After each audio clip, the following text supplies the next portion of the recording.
We've talked about wheat quite a bit already this spring, talking through your different choices for herbicides, fungicides, insecticides. So this may be a little bit of a repeat, but the thing is, in a lot of areas of the country, the wheat got in really early in this spring, and in a lot of other areas there's winter wheat and a lot of winter wheat, and that's ahead of normal. So we wanted to kind of talk through some of the choices you may have as you get into flag leaf and especially into heading. Well, you know, you've got wheat all over the place in terms of height and which growth stage it's at. So with some of the recommendations, make sure you follow up with label instructions as far as how late in the season you can spray certain products. Yeah, so talking about that, one of the things I get such a charge out of is how you can look on certain 2,4-D labels and you'll see it's labeled until super big wheat, and I'm going, oh my goodness, there's no way in the world I'd be spraying 2,4-D that late. I mean, for the very biggest wheat and the very last possible stage you could ever spray a herbicide, 2,4-D is the only product labeled. It's ridiculous in my book. That seems a little bit crazy, but you know, you think about all things that could happen out in your wheat. You could have a late outbreak of grass. Maybe you get some rain late, you don't have a tremendous stand,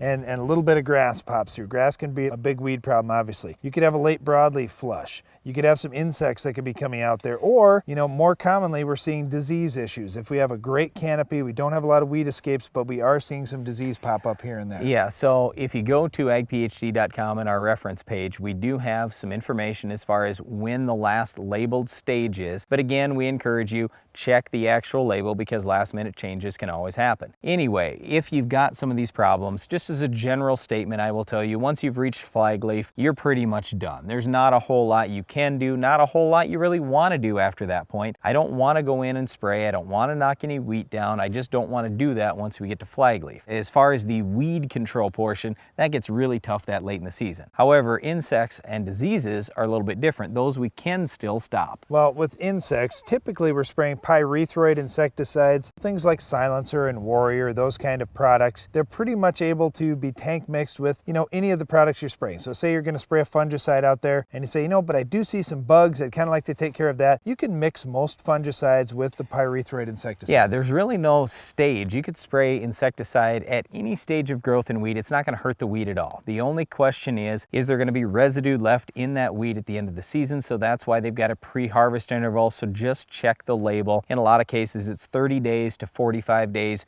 pre-harvest that you have to get your last shot of insecticide on. Now with the fungicide, when it comes to disease control, once you're past that flag leaf, and if you're into the heading stage let's talk flag leaf first. Okay, what would you do at flag leaf if you had diseases? All right, or if you want to prevent diseases? Well, at flag leaf, you're trying to protect that main leaf that's going to feed your plant with nutrition, and that's very important. But don't think that, okay, I protected my crop at flag leaf, now I'm good the rest of the way. Not necessarily. There still could be disease that could hit you, especially head scab, as that head starts to come out. So you have to protect each part of the plant as it comes out. Yeah, because the residual is not that great. So even if you're using the full rate, only count on a couple of weeks residual, and it might not even be quite that long. So you've got to spray at separate times if you want to protect the flag leaf versus if you want to do something at heading. Well, the fungicides, they don't translocate throughout the plant. So spraying something at one stage is not going to protect that next new leaf that pops out. It's completely unprotected. So at flag leaf, what a lot of guys are doing is using a combination product. You know, something like a Quilt, Twin Line, some of these different products that Stratego yield, you know, a lot of different ones that could protect with a fungicide that has a strobilurin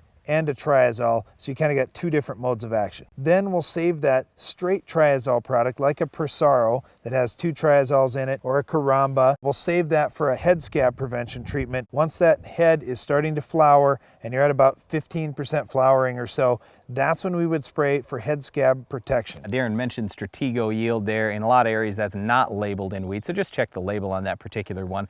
Once you get at that heading timing too, I guess I just wanted to stress you're not only protecting head scab, you're also protecting from other diseases, especially rust. We've had a lot of incidents of stripe rust around the country, and Folicure, Presaro, and Caramba are all excellent on stripe rust. Well, disease control is very important, but so is weed control. We'll show you why with our Weed of the Week coming up next.